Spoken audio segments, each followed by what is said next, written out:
কিয়ামতের আগে পোশাক পরিহিতা উলঙ্গ নারীদের সংখ্যা বেড়ে যাবে। তো কিয়ামতের আগে মারে ভুলে যাবে, মাকে ভুলে গিয়ে স্ত্রীর পেছনে পেছনে দৌড়াবে। আল্লাহ তাআলা বলছেন, হে নবী, লোকেরা আপনাকে কিয়ামতের ব্যাপারে জিজ্ঞেস করে, আপনি কিয়ামতের ব্যাপারে কি বলবেন? আপনি তো কিছু জানেন না এই ব্যাপারে জানে কে? বিশ্বনবী যখন মক্কার জমিনে কিয়ামতের ব্যাপারে বারবার মক্কার লোকদেরকে সাবধান করতে শুরু করলো যে এই দিন না, আরো দিন, এই দিনটাই দিন নয়, বিশাল একটা জগৎ পড়ে আছে, সেটা শুরু হবে কিয়ামত দিয়ে, সব লন্ডভন্ড হয়ে যাবে। তখন লোকেরা বিশ্বনবীর জিজ্ঞেস করতে শুরু করলো, মুহাম্মদ সাল্লাল্লাহু, এই যে তুমি কিয়ামতের কথা বলো, এটা কবে হবে?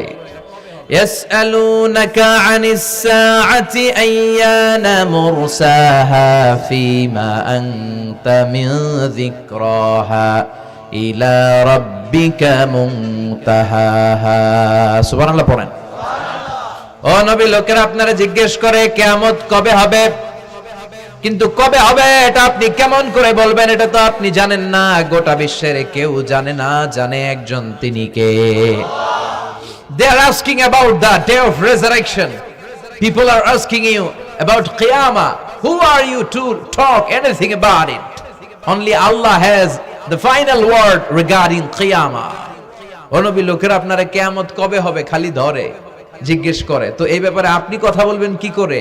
এই ব্যাপারে কোনো জ্ঞান তো আমি আপনাই দেইনি। কিয়ামত কবে হবে এটা জানি শুধুমাত্র আমি আল্লাহ। চিল্লায় বলেন ঠিক কিনা? বিশ্বনবী মক্কায় কিয়ামতের ঘোষণা দিলেন। বিশ্বনবী বললেন, এই পৃথিবী এরকম থাকবে না, সব ভেঙে চুরে খান খান হয়ে যাবে। আল কারিআতু মাল কারিআতু ওয়া মা আদরাকা মাল কারিআহ। বিকট একটা আওয়াজ হবে, ইসরাফিল যখন সিংহায় ফুৎকার দিবে, গোটা বিশ্বটারে মেসাকার করে দিবে কে? আবার বিশ্বনবী শোনাতে লাগলেন, ইযা জুলজিলাতিল আরদু জিলজালাহা ওয়া আখরাজাতিল আরদু আসকালাহা। বিশ্বনবী বললেন, সেদিন পৃথিবীটা কেঁপে উঠবে, মহা ভূমিকম্প হবে। জমিনের ভেতরে যা আছে, তেলের খনি, গ্যাসের খনি, স্বর্ণের খনি, সবকিছু জমিনটা বমি করে বের করে দিবে। আবার বিশ্বনবী বলতে লাগলেন, ইযা রুজ্জাতিল আরদু রাজ্জাও ওয়া বুসাতিল জিবালু বাসসা। সুবহানাল্লাহ পড়েন। জমিনটা কেঁপে উঠবে, পাহাড়গুলো ভেঙে চুরে দুমড়ে মুচড়ে যাবে, গোটা বিশ্বটা কেঁপে উঠবে, সাগরের বুকে দাউ দাউ করে আগুন জ্বলবে। সেই দিনটা হচ্ছে কিয়ামতের দিন। বিশ্বনবীর মুখ থেকে বারবার বারবার বারবার এই কিয়ামত কিয়ামত শুনতে শুনতে কাফেরদের মনের ভিতরে ভয় ঢুকে গেছে। কাফেররা মনে মনে কয়, এই মুহাম্মদ তো কোনোদিন মিথ্যা কথা বলতে শুনি নাই। শুনছে? বিশ্বনবী ওনার পুরো জীবনে একটি মিথ্যা কথা বলেছেন, একটি অসত্য কথাও তিনি বলেছেন। ওদের মনের ভিতরে ভয় ঢুকে গেছে, কিরে মুহাম্মদ যা বলে তাই তো হয়। এই যে মুহাম্মদ বারবার বারবার কিয়ামতের কথা বলতেছে, যদি সত্য হয়, যদি, চলো মুহাম্মদের জিজ্ঞেস করি যে এই যে কিয়ামতের কথা তুমি বলো, এটা কবে হবে? সুবহানাল্লাহ পড়বেন না? সবাই এসে জিজ্ঞেস করলো, মুহাম্মদ তুমি তো মিথ্যা বলো না, তুমি সত্যবাদী আর সাদিকাল আমিন, তুমি বলো কিয়ামত হবে, আমাদের জানতে বড় মন চায় কিয়ামত যে হবে, কিয়ামতটা কবে হবে? আল্লাহ তখনই আয়াত নাজিল করে বললেন, নবী ওরা জিজ্ঞেস করে কিয়ামত কবে হবে, কিন্তু আপনি বলবেন কেমনে? বলতে পারে একজন, তিনি কে?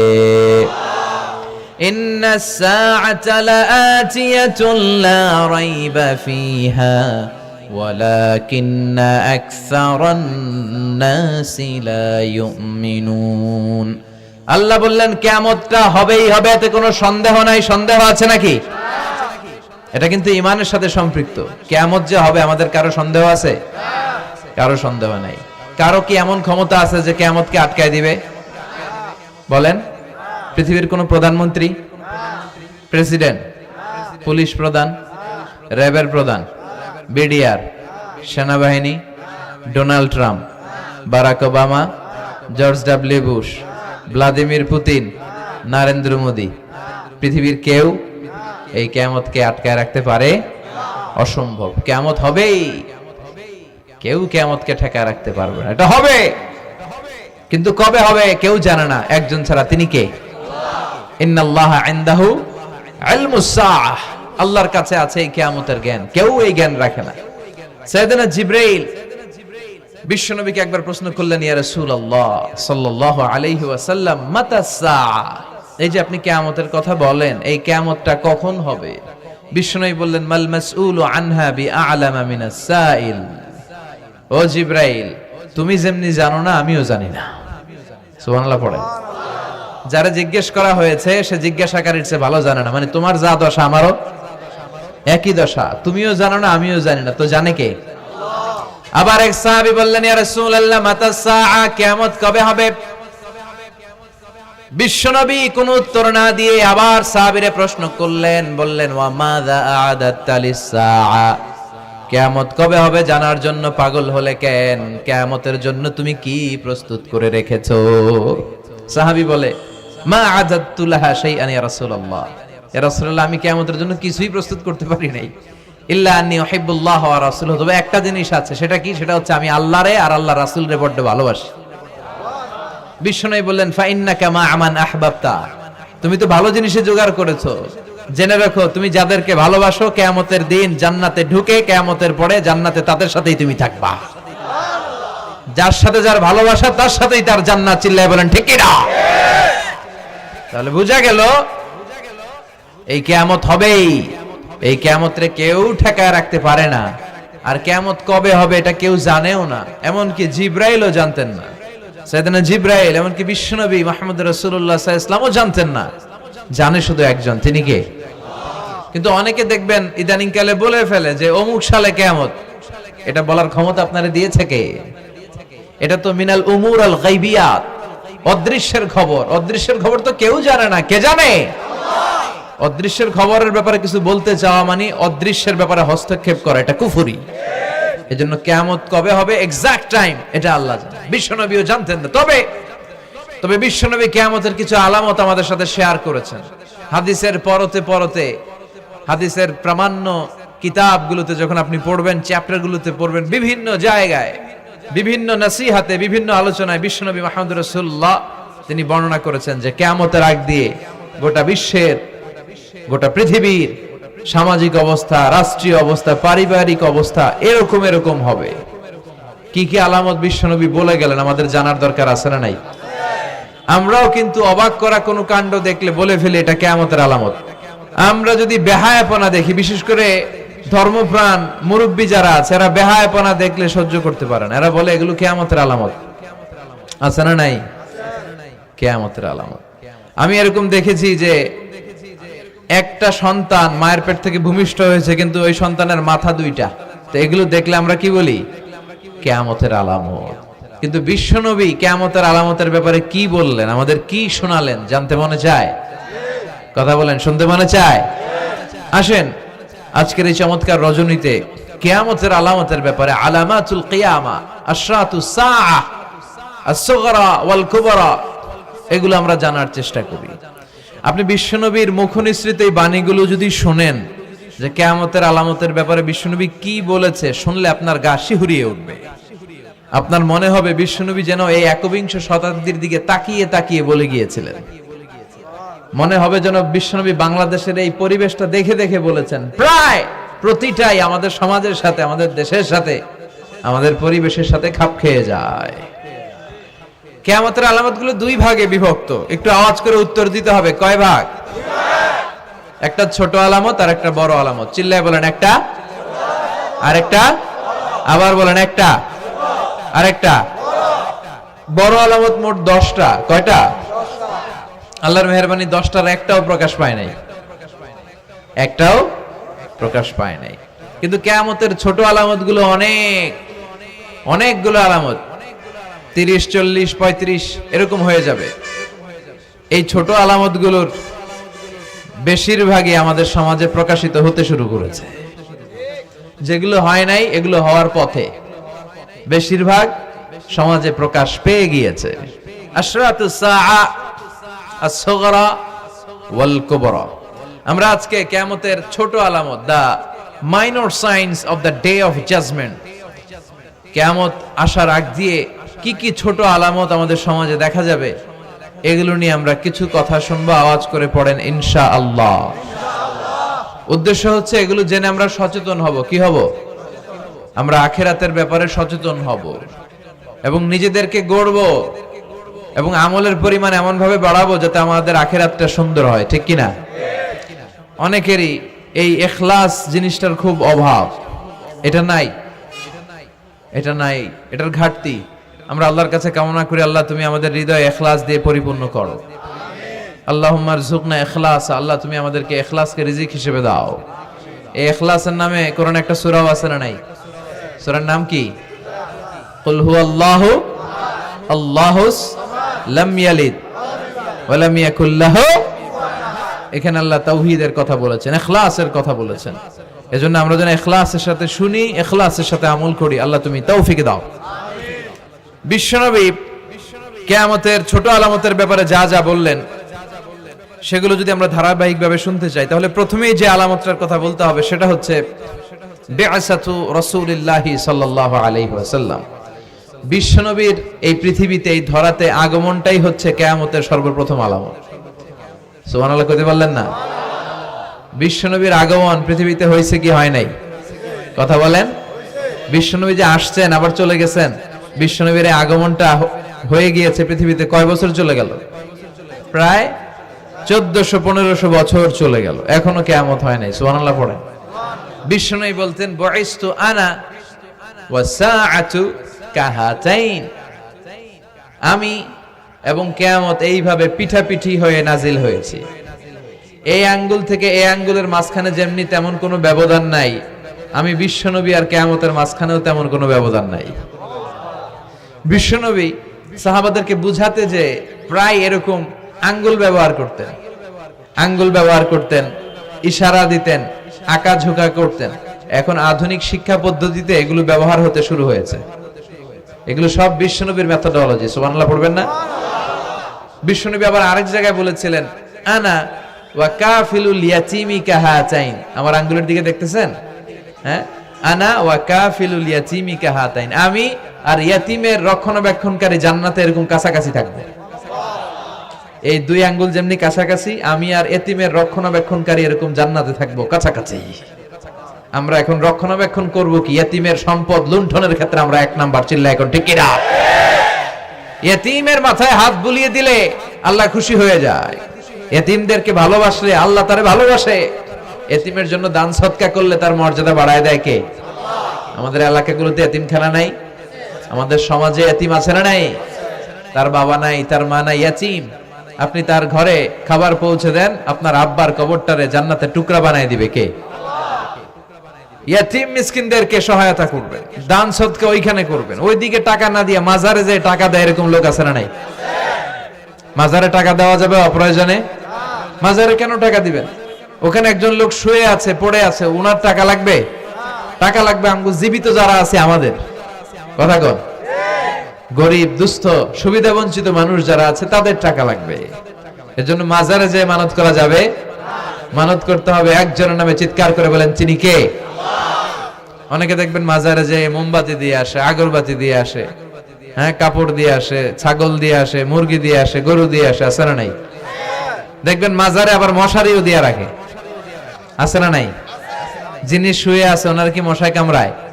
তো উনি যদি মশার কামড় থেকে নিজের বাঁচাইতে না পারে, উনি আমগরে বাঁচাবে কি? কথা বলেন।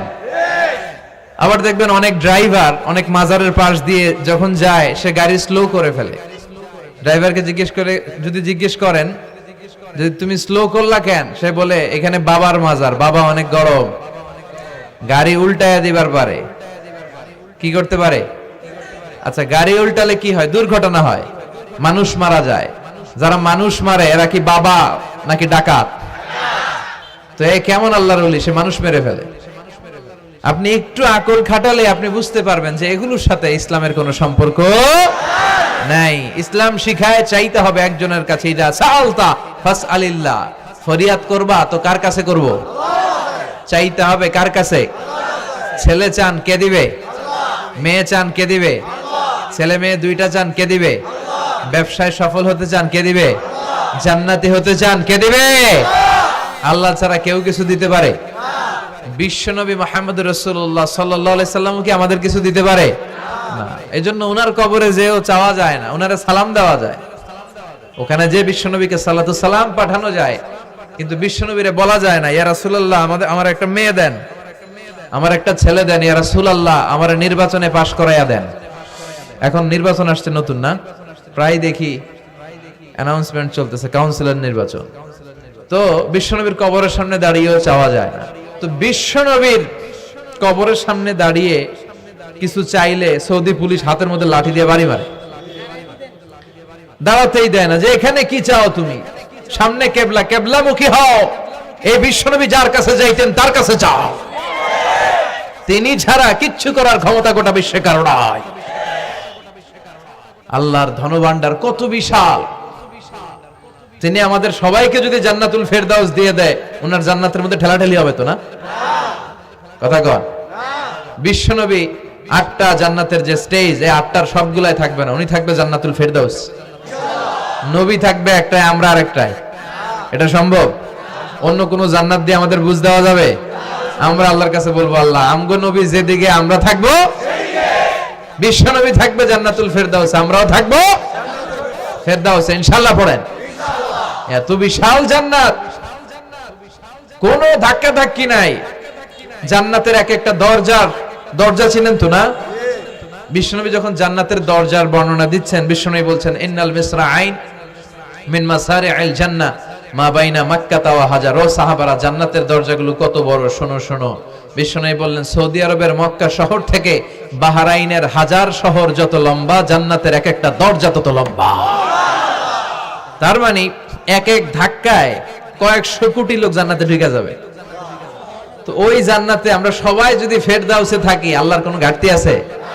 ওই আল্লাহরে থইয়া মাজারে যায়, ওই আল্লাহরে না ডেকে বাবারে ডাকে, ওই আল্লাহর কাছে না যেয়ে মাজারে যে লাল সালু দিয়ে আসে। দেখবেন যে লোকটা মাজারে মশারি দেয়, ওর বাবের ডেঙ্গু রোগ, ওর মারে মশাই কামড়ায়, ওর বাবারে মশাই কামড়ায়। বাপ মার কাছে যায় না। বাপ মা যে কত বড় পীর সাহেব, গোটা বিশ্বের পীর সাহেবরা যদি একটা দোয়া করে আর বাবা মা যদি আরেক পাশে দোয়া করে, বাবা মার দোয়া আগে আগে কবুল হয়ে যাবে। এজন্য চাইতে হবে একজনের কাছে, তিনি কে? বিশ্বনবী যখন বুঝাতেন, মাঝে মাঝে হাতের ইশারায় বুঝাতেন। সুবহানাল্লাহ পড়েন। বিশ্বনবী যখন বুঝাতেন, মাঝে মাঝে প্রশ্ন করে বুঝাতেন, মাঝে মাঝে প্রশ্ন করে বুঝাতেন। He use to throw question to the audience. শ্রোতাদেরকে প্রশ্ন ছুড়ে দিতেন। প্রশ্ন ছুড়ে দিলে কি লাভ জানেন?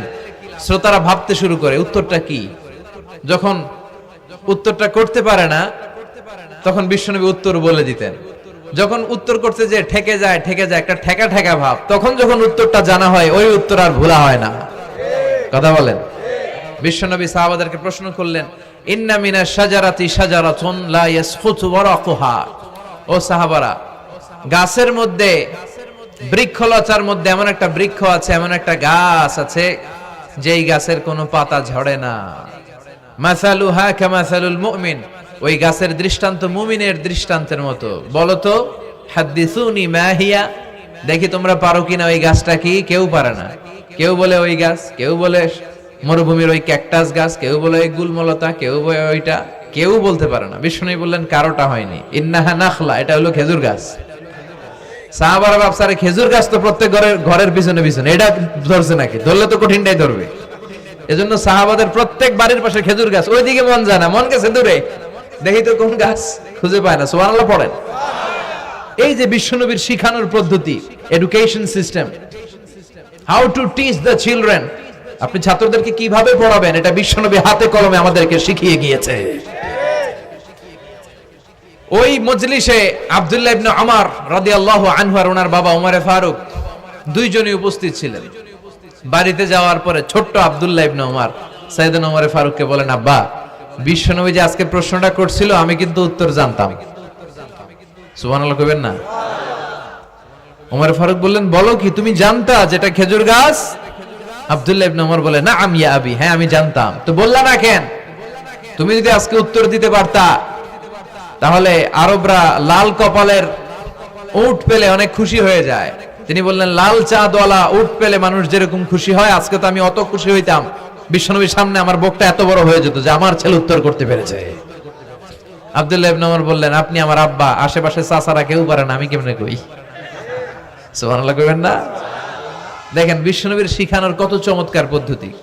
তো সে পদ্ধতির অংশ হিসেবে বিশ্বনবী এরকম আঙ্গুল দিয়ে ইঙ্গিত করতেন আর বলতেন, আনা ওয়া কাফিলুল ইয়াতীমি কাহাতাইন, আমি এবং ইয়াতিমের যত্ন যারা করে তারা জান্নাতে একসাথে এইভাবে থাকবো। আবার কিয়ামতের বর্ণনা দিতে যে বিশ্বনবী বললেন, আনা ওয়া সাআতু কাহাতাইন, আমি আর কিয়ামত এরকম পিঠাপিঠি, আমার আর এই দুইটা আঙ্গুলের মাঝখানে যেমনি তেমন ব্যবধান নাই, আমি আর কিয়ামতের মাঝখানেও তেমন ব্যবধান নাই। চিল্লায় পড়েন আল্লাহু আকবার।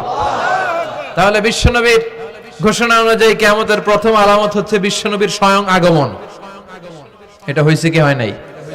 এরা হতে হেলে দুলে নুরানি তনু কে আসে হায়, সারা দুনিয়ার হেরে মেরে পর্দা খুলে খুলে চায়, সে যে আমার কামলিওয়ালা কামলিওয়ালা, তার ভাবে বিভোল রাঙা পায়ের তলে, পর্বত জঙ্গল টল মল টলে, খুরমা খেজুর বাদাম জাফরানি ফুল, ঝরে ঝরে যায় সে যে আমার কামলিওয়ালা কামলিওয়ালা।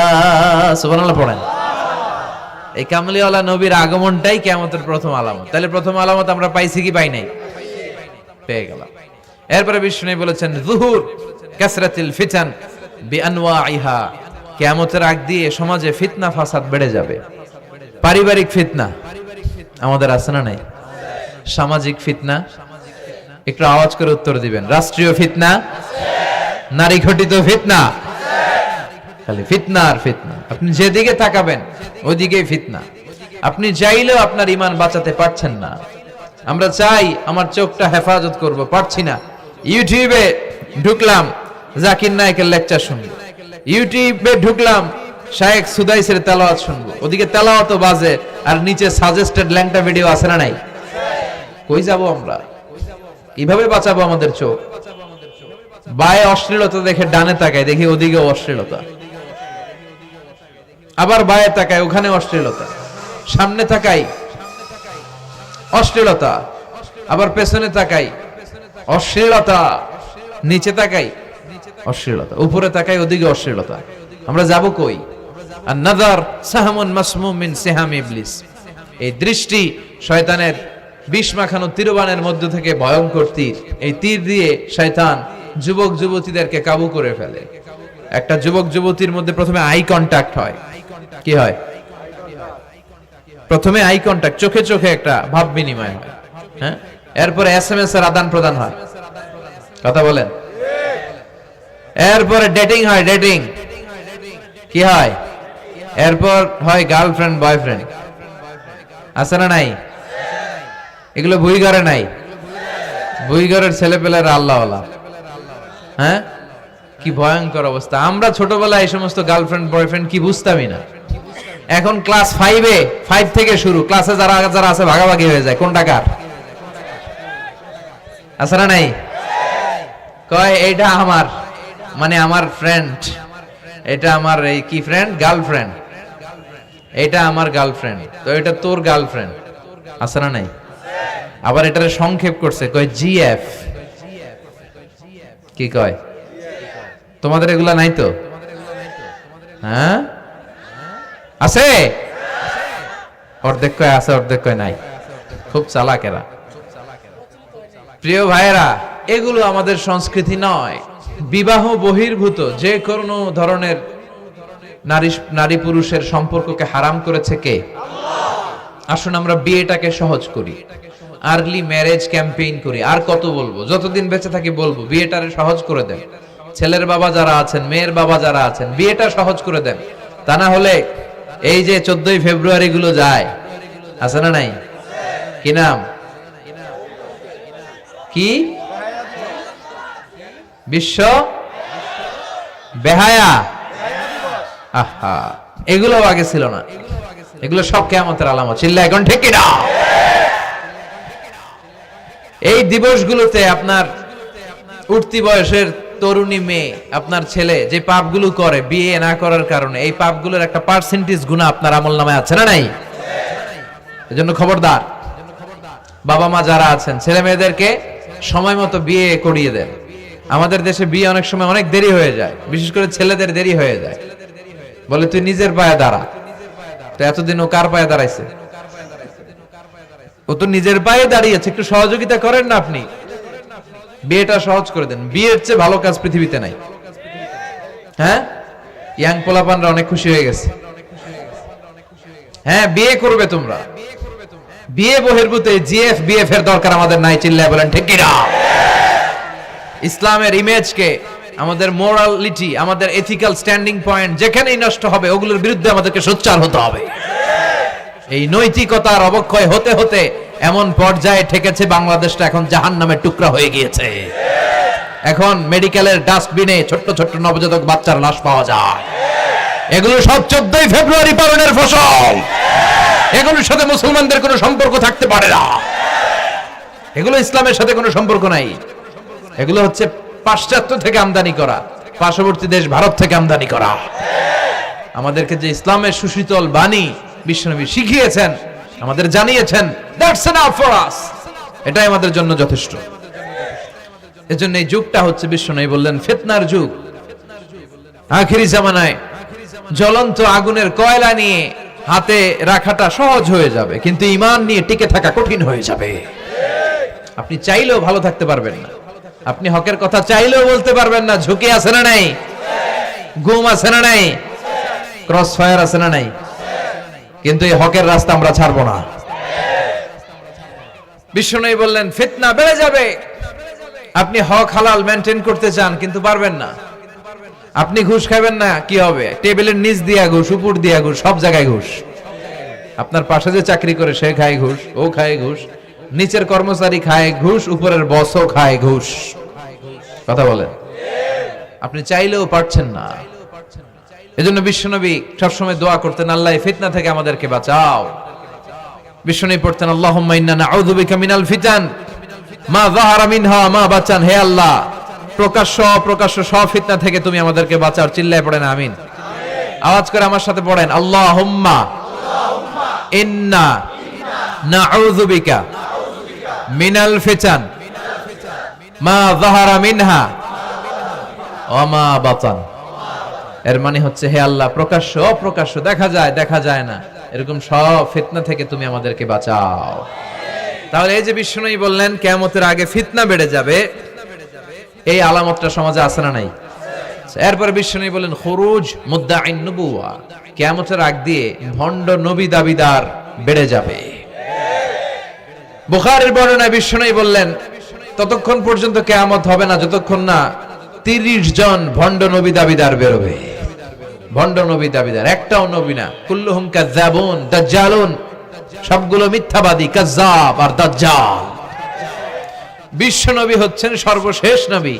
আমার নবীর পরে আর কোন নবী আসবে? আমার রাসূলের পরে আর কোন রাসূল আসবে? এই কথাটা যারা মানবে না তার ঈমান থাকবে। মা কানা মুহাম্মাদুন আবা আহাদিম মির রিজালিকুম ওয়ালাকিন রাসূলুল্লাহি ওয়া খাতামান নাবিয়িন। মুহাম্মদ তোমাদের কোন ছেলেদের পিতা নয়, তিনি হলেন আল্লাহর রাসূল, তিনি হলেন শেষ রাসূল। খাতামান নাবিয়িন, সাইয়েদনা আদম থেকে শুরু করে নবী আসার যে ধারাবাহিকতা, এটা বিশ্ব নবীর মাধ্যমে এই চেইনটাকে কাট আপ করে দিয়েছে কে? আমার নবীর পরে কোন নবী নাই। বিশ্ব নবী বলতেন, লা নাবিয়্যা বা'দি ওয়ালা রাসূলা, আমার পরে নবীও নাই, রাসূলও নাই, তবে লাউ কানা বা'দি নাবিয়্যুন লাকানা উমর, আমার পরে যদি কেউ নবী হতো আমার সাহাবী ওমর নবী হয়ে যেত। প্রভু তুমি বলেছো রাসূল দেবে না, বলনি দেবে না ওমর, বলনি দেবে না হামজা তারিক, খালিদ বিজয়ী সমর। প্রভু তুমি বলেছো রাসূল দেবে না, বলনি দেবে না ওমর, বলনি দেবে না হামজা তারিক, খালিদ বিজয়ী সমর। প্রভু তুমি বলেছো রাসূল দেবে না। সুবহানাল্লাহ পড়েন।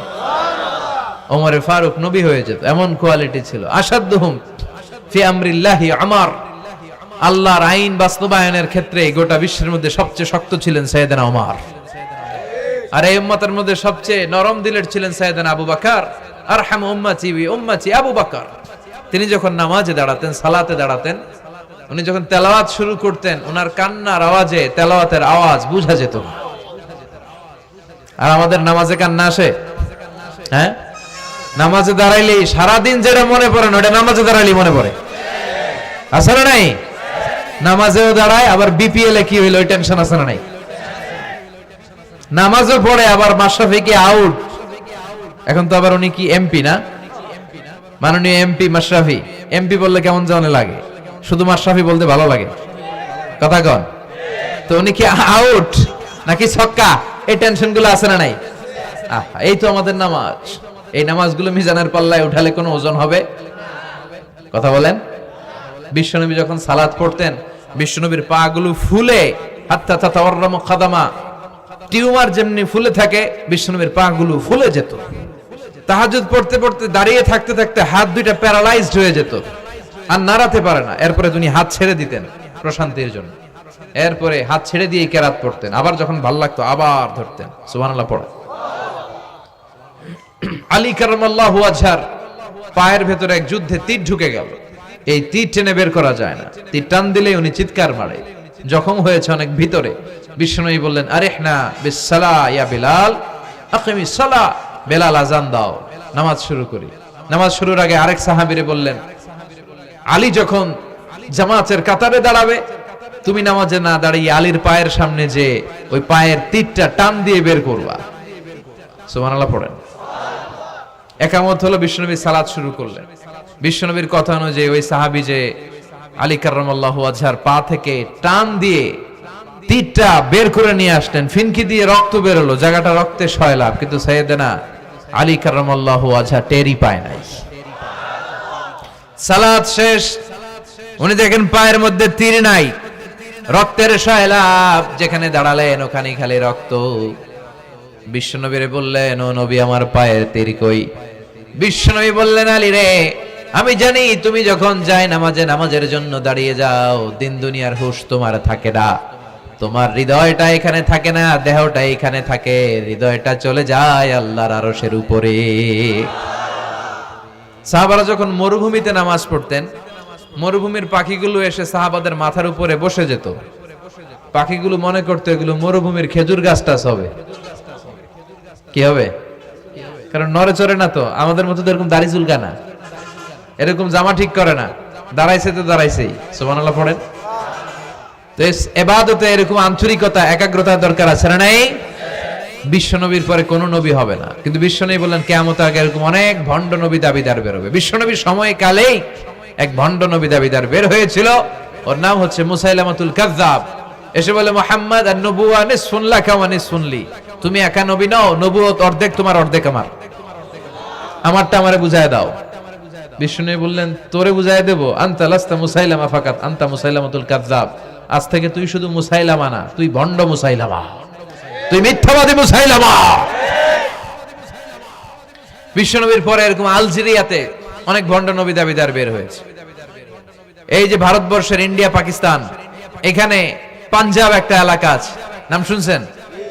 গোলাম মির্জা গোলাম আহমদ কাদিয়ানি, এই বেয়াদবটাও নবুয়ত দাবি করেছে।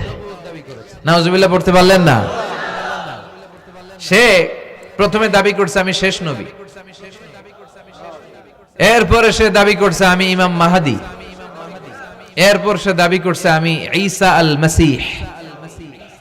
এই ভণ্ডটার অনুসারী বাংলার জমিনে আছে না নাই?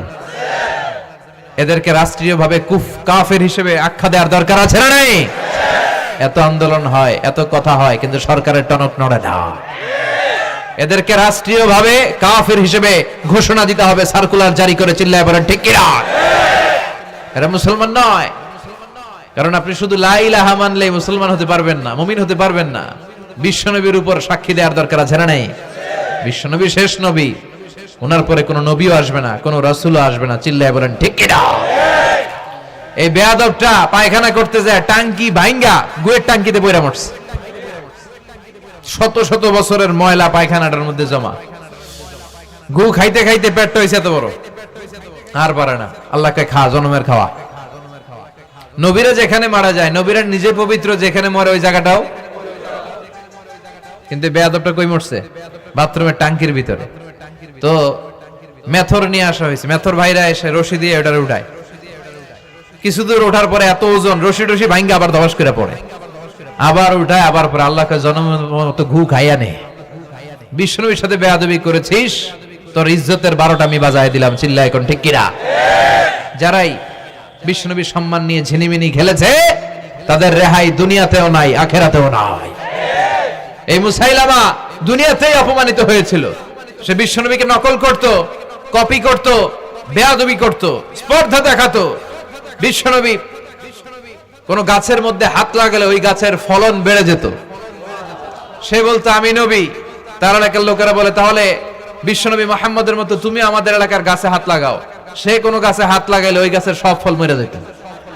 বিশ্বনবী কোন লোনা পানির কুয়ার ভেতরে অজু করে কুলির পানি ফেললে ওই লোনা পানির কুয়া মিঠা পানির কুয়াতে পরিণত হতো। আর এই বদমাসটা যদি মিঠা পানির কোন কুয়ার মধ্যে কুলি ফেলাইতো, ওইটা লোনা পানির কুয়া হয়ে যেত। বিশ্বনবী মদিনাতে আসার পরে মদিনার নিউ বর্ন বেবিদেরকে বিশ্বনবীর কাছে নিয়ে আসা হতো। বিশ্বনবী তাদেরকে তাহনিক করাতেন। তাহনিক মানে খেজুর হালকা একটু খেয়ে বিশ্বনবী লালা লাগিয়ে বিশ্বনবী লালা মোবারকটাই বাচ্চার ঠোঁটের মধ্যে বিশ্বনবী লাগিয়ে দিতেন। এখন বিশ্বনবী নাই, আলেমদের কাছে যাবেন, খতিব এলাকার বড় খতিব হুজুরের কাছে যাবেন, হাফেজ সাহেব হুজুরের কাছে যাবেন। হুজুর মধু খেয়ে বাচ্চার মুখে লাগাই দিবে। উনি যে সবসময় কোরআন পড়েন, ওনার সিনাতে যে কোরআন, ওইটার বরকত আছে না নাই? বিশ্বনবী তাহানিক করতেন, খেজুর খেয়ে ওই লালা মিশ্রিত খেজুর বাচ্চার মুখে লাগিয়ে দিতেন আর বাচ্চার মাথায় হাত বুলিয়ে দিতেন। বিশ্বনবীর হাত মদিনার যে সমস্ত নবজাতক বাচ্চাদের মাথায় লেগেছে, বাচ্চাদের মাথার চুল বড় করে দিয়েছে কে? সেও বিশ্বনবীর মতো অ্যাক্টিং করত। তার কাছে নবজাতক বাচ্চা নিলে সেও তাহনিক করত। তাহনিক করার সাথে সাথে বাচ্চা বমি শুরু করে দিত। আর মাথায় হাত লাগায় দিলে মাথার চুল বাড়াতো, বড় কথা, আজীবনে বাচ্চাগুলো টাক মাথা থাকতো। তার মানে বেয়াদবির পরিণাম, অপমান দুনিয়া থেকেই শুরু হয়ে যায়। তো বিশ্বনবী বললেন এই ভণ্ডদের আবির্ভাব শুরু হবে। আমাদের এই সমাজে ভণ্ড আছে না নাই? দুদেল বান্দা কালমা চোর, না পায় শ্মশান না পায় ঘোর, দিন থাকিতে আয়রে পথে ছাইড়া দে ভণ্ডামি, ভণ্ডামি ভণ্ডামি ভণ্ডামি, ছাইড়া দে ভণ্ডামি। নামাজ কালাম পড়ে না, ইবলিস শয়তানের নানা। আছে না এরকম? ইসলামের লেবাস লাগায়, দাড়ি রাখে, চুল বড় রাখে, জট পাকায় রাখে, রোজা নাই, নামাজ নাই, পরিচ্ছন্নতা নাই, আতর নাই, গোসল নাই। আছে না নাই? এরকম ভণ্ড পীর আছে না নাই? হক্কানি পীর যারা, তাদের বিরুদ্ধে আমার কোনো কথা নাই, কারণ এদেশে অনেক লক্ষ লক্ষ হিন্দুরা এই হক্কানি পীরদের হাতে হাত রেখে কালিমা পড়ে মুসলমান হয়েছে। তাদেরকে আমরা সাপোর্ট করি। আমাদের বিরুদ্ধাচারণার হুঙ্কার হচ্ছে ভণ্ডদের বিরুদ্ধে। এই দেশে এত ভণ্ড পীর, এই দেশে যত ভণ্ড পীর আছে অনেক দেশের জনসংখ্যাও এত নাই। কথা বলেন? অনেক ভণ্ড পীর আছে সারা বছর নাকি গোসল করে না, বছরে করে একবার, ওই গোসলের পানি মুরিদরা খাইয়া সব সাবার। আছে না নাই? এগুলোর সাথে আমাদের কোনো সম্পর্ক। বিশ্বনবী বললেন এরকম ভণ্ডদের আবির্ভাব সমাজে হবে কিয়ামতের আগে। এই আলামতটা সমাজে আছে না নাই? দেখেন বিশ্বনবী যাই বললেন অক্ষরে অক্ষরে মিলে যায়। এরপরে বিশ্বনবী ফরমান কাসরাতুল হারাজ, কিয়ামতের আগে হারাজ বেড়ে যাবে। সাহাবারা বললেন ওমাল হারাজ ইয়া রাসূলুল্লাহ, হে নবী হারাজ কি? বিশ্বনবী বললেন হাদা হুয়াল হারাজ, মারামারি, কোপাকুপি, যুদ্ধ। আছে না নাই? আমরা কি যুদ্ধ চাই? যুদ্ধ নয় আরে যুদ্ধ নয়, নয় আর কোন তাজালা, সেই পৃথিবী আমাদের সকল মানুষের হোক নিরাপদ আবাস, সেই পৃথিবী আমাদের সকল মানুষের হোক নিরাপদ আবাস। We don't want to see any war in the whole world. We don't want to see any war in the whole world. ঠিক কি না? আমরা কোনো যুদ্ধ দেখতে চাই না, মারামারি দেখতে চাই না, অন্যায় হত্যাকাণ্ড বিচার বহির্ভূত কোন হত্যাকাণ্ড আমরা এদেশে দেখতে চাই না। বিশ্বনবী বললেন কিয়ামতের আগে এগুলো বেড়ে যাবে। বিশ্বনবী বললেন যে হত্যা করবে সে জানবে না কেন আমি হত্যা করলাম। এরকম হত্যা দেশে আছে না নাই? উপরের নির্দেশ, উপরের টেলিফোন, শুট করো, পোশাকি বাহিনী পিস্তল আছে, শুট করে দিল, কিন্তু কেন সে মারলো ওই সৈনিক জানে না। এরকম আছে না নাই? আবার যে নিহত হইল সেও জেনে মরতে পারলো না যে আমি কেন মরলাম। কথা কন? আহা, এই বাংলার বিভিন্ন নদীতে, মাঠে ঘাটে হাত বাঁধা, পা বাঁধা, চোখ বাঁধা, বস্তাবন্দি করা লাশ পাওয়া যায় কি যায় না? এই দুনিয়ায় তারা বিচার পায় নাই, কিন্তু এগুলোর বিচার আছে না নাই? এগুলোর বিচার যদি না থাকতো, the worldly life will be a joke. এই পৃথিবীটা একটা জোকিং হইতো, জোকিং। জোক করার জন্য আল্লাহ পৃথিবী বানায় না। যেগুলোর বিচার এই জমিনে আমরা পাই নাই, সেগুলোর বিচার আখিরাতে হবে। সেদিন হবে আসল বিচার, সেদিন হবে ফাইনাল খেলা। সেদিন হবে কি খেলা? বিশ্বাস হয়? অপেক্ষা আছে না নাই? সবগুলোর বিচার হবে ইনশাআল্লাহ। পড়েন। আপনার জমি মেরে খাইছে, দুনিয়ায় বিচার পান নাই, আহকামুল হাকিমিনের বিচার আছে না নাই? আপনাকে অন্যায় ভাবে আঘাত করেছে, দুনিয়ার বুকে বিচার পান নাই, আখিরাতে বিচার আছে না নাই? বিশ্বনবী বললেন এই মারামারিটা বেড়ে যাবে কিয়ামতের আগে। এখন দেখেন খালি মারামারি, কোপাকুপি। 2 টাকার টেম্পু ভাড়া লইয়া একজন একজনের মেরে ফেলাইছে। কয় টাকার? নাউজুবিল্লাহ পড়বেন না? আল্লাহ এই ফিতনা থেকে তুমি আমাদের বাঁচাও। এরপর বিশ্বনবী বললেন দিয়াউল আমানা, কিয়ামতের আগ দিয়ে আমানতের খেয়ানত হবে। এটা আমাদের সমাজে আছে না নাই? বিশ্বনবী বললেন কিয়ামতের আগ দিয়ে আমানতের খেয়ানত হতে থাকবে। ইদা দুইয়াতিল আমানাতু ফান্তাযিরিস সাআ। সাহাবারা প্রশ্ন ছুড়ে দিলেন, ইয়া রাসূলুল্লাহ মাতা সাআ, কখন কিয়ামত হবে? বিশ্বনবী বললেন ইদা দুইয়াতিল আমানা, যখন আমানতের খেয়ানত হবে তখন কিয়ামত হবে। সাহাবীরা আবার প্রশ্ন ছুড়লেন, কাইফা ইদাআতুহা ইয়া রাসূলুল্লাহ, হে নবী আমানতের খেয়ানত কেমন করে হবে? বিশ্বনবী বললেন ইদা উসসিদাল আমরু ইলা গায়রি আহলিহি ফান্তাযিরিস সাআ, যে লোকটা যেই চেয়ারে বসার যোগ্য নয় তাকে যখন ওই চেয়ারে বসিয়ে দেওয়া হবে তখনই কিয়ামত হয়ে যাবে। এরকম আমানতের খেয়ানত তো ভুইগরে নাই। ধরেন একজনরে আপনারা প্রধান বক্তা হিসেবে দাওয়াত দিলেন, জানে না কোরআন, জানে না হাদিস, জানে না বক্তৃতা। এটা কিয়ামতের আলামত না? এটা আমানতের খেয়ানত না? এই দেশের শিশু বক্তা আছে না নাই? কথা কন। আহা, এদিকে আর কি মানুষ হয়েছে? শিশু বক্তা হইলে 3 গুণ হবে। বিল্ডিং টিল্ডিং ভাঙ্গা, প্যান্ডেল ম্যান্ডেল ঘুরলা, অবস্থা সারা। এত মানুষ, ও যে কি বলে ও নিজেও জানে না, কি যে জানে না ওইটাই জানে না।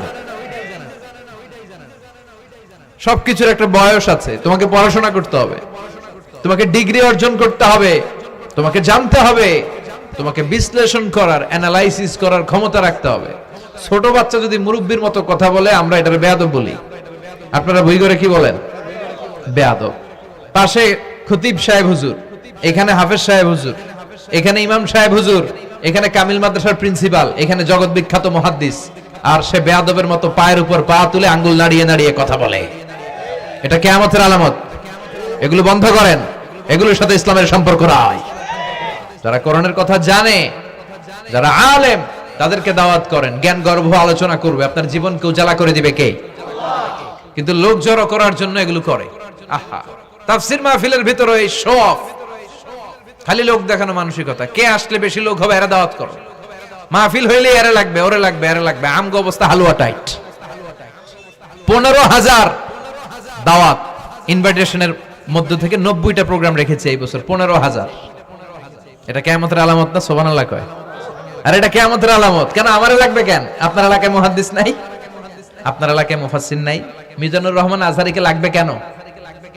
মিজানুর রহমান আজহারী যেখানে সুযোগ হবে 2-4 জায়গায় প্রোগ্রাম করবে। এখন তো ইউটিউবে সব দেখা যায় যে এত চ্যানেল, অনেক মাহফিলে এত শ্রোতাও নাই।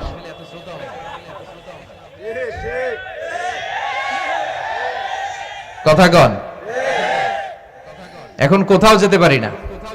আজকে এয়ারপোর্ট থেকে আসার পথে, এয়ারপোর্ট থেকে বের হইতে লাগতেছে আধা ঘন্টা। লোকজনের দাবি হচ্ছে হুজুর সেলফি তুলবো,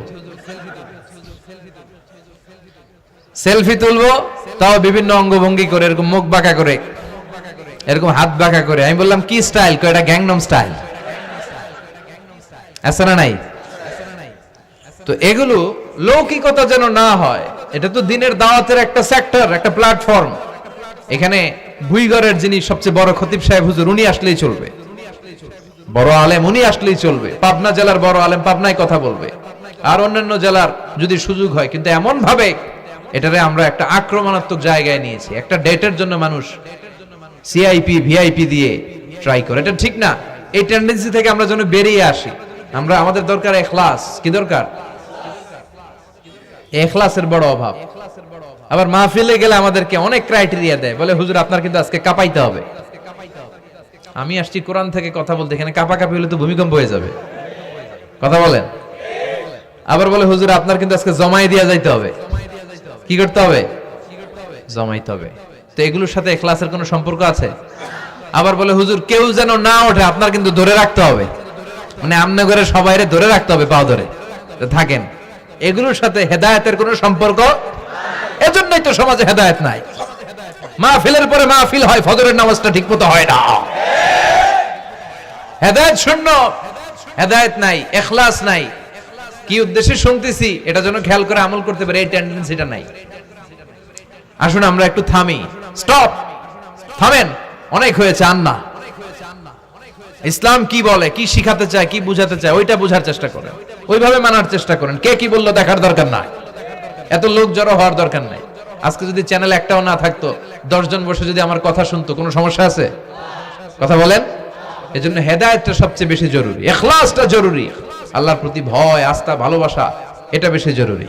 আল্লাহ তুমি ইখলাস দিয়ে আমাদের হৃদয়টাকে পূর্ণ করো।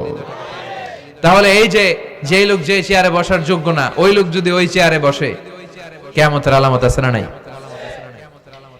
চেয়ারম্যান হওয়ার যোগ্যতা যদি না থাকে, যদি চেয়ারম্যান হয়ে যায়, নেতা হবে তারা যারা মানুষকে খেদমত করবেন। খেদমত করার জন্য 1.5 কোটি টাকা খরচ করে চেয়ারম্যান ইলেকশন করে, 5 কোটি টাকা। এগুলো কেন?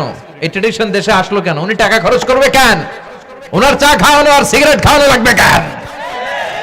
উনি তো আমাদের খাদেম হওয়ার জন্য আসছে।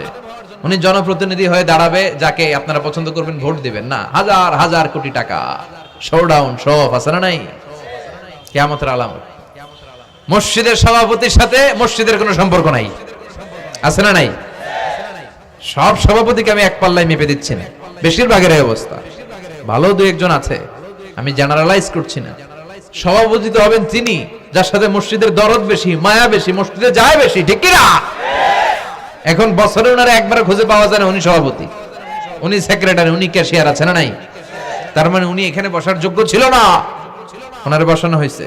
যেই লোক যেই চেয়ারে বসার যোগ্য নয়, তারা যখন ওই চেয়ারে বসিয়ে দেওয়া হবে, বিষ্ণু বললেন তখনই কিয়ামত হয়ে যাবে। কিয়ামতের আলামত আমানতের খেয়ানত, এটা অনেক বড় বিষয়। আমার সম্পদ আছে, এই সম্পদটা আল্লাহর দেয়া আমার কাছে আমানত। আমার শক্তি আছে, এই শক্তি আমানত। যুবক যারা আছো, তোমাদের যৌবনটা আল্লাহর দেয়া, তোমাদের কাছে সবচেয়ে বড় নেয়ামত এবং আমানত। তোমরা এখন চাইলে অনেক কিছু করতে পারো। তোমাদের একটা সদিচ্ছা তোমাদের এলাকাটারে জান্নাতি বানিয়ে দিতে পারে।